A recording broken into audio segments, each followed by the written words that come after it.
அன்பார்ந்த இறைமக்களே, கிறிஸ்துவின் மறுரூப ஜபக்குழுவின் வாயிலாக இன்று உங்களை சந்திப்பதில் நான் பெரும் மகிழ்ச்சி அடைகிறேன்.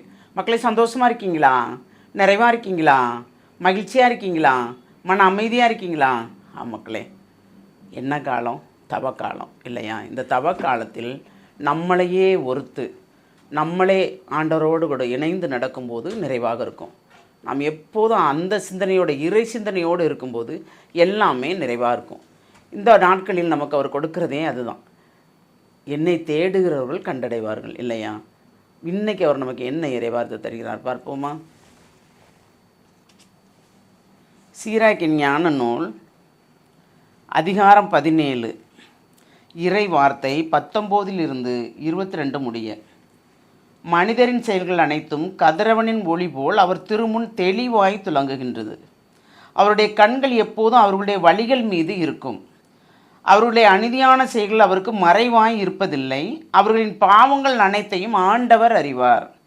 ஆண்டவர் நல்லவர். அவர் தம் படைப்புகளை அறிவார். அவற்றை அவர் விட்டுவிடவில்லை, கைவிடவும் இல்லை, மாறாக பாதுகாத்தார். மனிதர் செய்யும் தர்மங்கள் அவருக்கு கணையாளி போல் திகழ்கின்றன. அவர்கள் புரியும் அன்பு செயல்கள் அவருக்கு கண்மணி போல் விளங்குகின்றன. Praise the Lord. எல்லாமே பாவத்தை குறித்து தான். நம்ம புதிதாக ஒன்றும் ஏற்படுத்தவே இல்லை, எல்லாம் இறை வார்த்தையில் தான் இல்லையா? சீராக்கின் ஞான நூல், சாலமோன் ஞான நூல், நீதிமொழிகள், இதில் எல்லாமே நம்ம பாவத்தின் சம்பளம் என்ன கிடைக்குங்கிறத தெளிவாக கூறும் இல்லையா? ஆனால் ஒவ்வொரு நாளும் இன்று என்னை உயிர்ப்பித்ததுக்கு நன்றி ஆண்டவரே, இன்று என்னை எழுப்பியதற்கு நன்றி ஆண்டவரே, இன்று என்னை இந்த உலகத்தை காண செய்ததுக்கு நன்றி ஆண்டவரே, என் காரியங்கள் அனைத்து நீர் பொறுப்பெடுத்து கொண்டதுக்கு நன்றி ஆண்டவரேன்னு சொல்லி பாருங்களேன். அதிலே ஒரு மன அமைதி கிடைக்கும். அதான் உண்மை. அது என்ன சொல்கிறாருன்னா, கதிரவனின் ஒளி போல் மனிதரின் செயல்கள் அனைத்தும் கதிரவனின் ஒளி போல் அவர் திருமுன் தெளிவாய் துலங்குகின்றன. நாம் என்ன செய்கிறோம்? பாவங்களும் செஞ்சாலும் தர்மங்கள் செஞ்சாலும் எது செஞ்சாலும் அவர் கண்ணு முன்னால் அது இருக்குது. அப்போ அப்படியே கண்ணு முன்னால் இருக்கும்போது அவர் என்ன செய்கிறாரு? எல்லாத்தையுமே ஆராய்ந்து பார்க்கிறார். ஆராய்ந்து பார்க்கும்போது பாவங்களுக்கு தண்டனை உண்டா இல்லையா?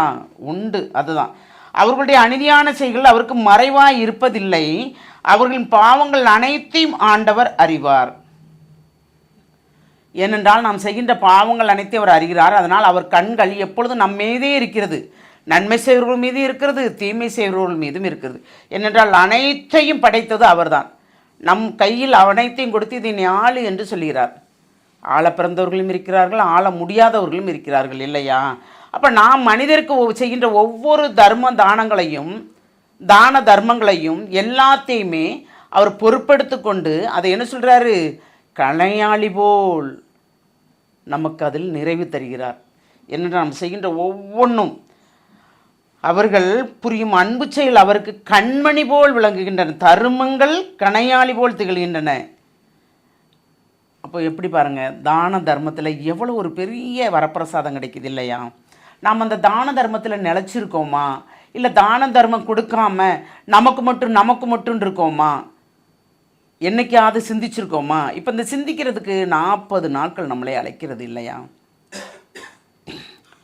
நோவா காலத்தில் இருந்தே வருது 40 நாட்கள் இல்லையா? இயேசுவின் காலத்தில் 40 நாட்கள், அவரும் 40 நாட்கள் நோன்பு இருக்கிறார் இல்லையா? அதுபோல் தான் நமக்கும் அந்த 40 நாட்கள் நம் உடலை ஒடுக்கி ஆன்மாவை ஒருத்து கரை திரைகள் அனைத்தையும் எடுத்து வெளியில் வீசி அவரோடு இணைந்து நடப்பதற்கு இந்த 40 நாட்கள். ஆனால் அந்த 40 நாட்களை மட்டும்தான் நாம் கடைபிடிக்கிறோமா? எல்லா நாட்களுமே இறைவனுக்கு உகந்ததாக வாழ்கிறோமா? சிந்திப்போமா?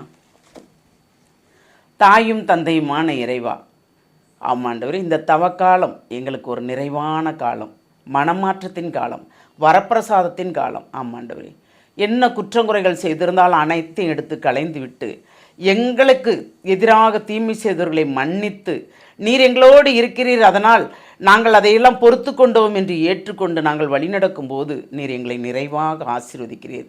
ஏனென்றால் நாங்கள் அனைவருமே உம்முடைய பார்வையில் இருக்கிறோம். நீர்தாமே எங்களை காண்கின்ற தேவனாக இருக்கிறீர், அரவணைக்கும் தேவனாக இருக்கிறீர், எங்களை பாதுகாக்கும் தேவனாக இருக்கிறீர், எங்களை பலப்படுத்தும் தேவனாக இருக்கிறீர் என்று நாங்கள் விசுவாசிக்கிறோம் ஆண்டவரே. அந்த விசுவாசத்தின் பேர் தான் நாங்கள் ஒவ்வொரு நாளும் வாழ்கிறோம்.